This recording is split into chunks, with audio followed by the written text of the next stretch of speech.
Hello, friends. Today, we'll learn about the Tool panel. This is the Tool panel. We can separate it and also join it back. By clicking on this arrow, we can make the panel short or long.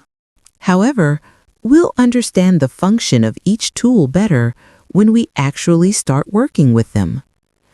When we click on any tool, we'll see a small arrow beside it.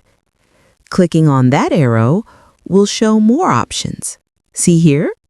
If we click here, its panel will separate, and now we won't have to open this panel again and again. We can choose whatever we need directly from it.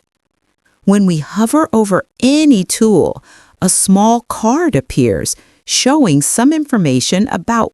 We choose colors from here. We can also choose from the top. See here, we have fill and stroke options too, with many colors available. Now look at this rectangle.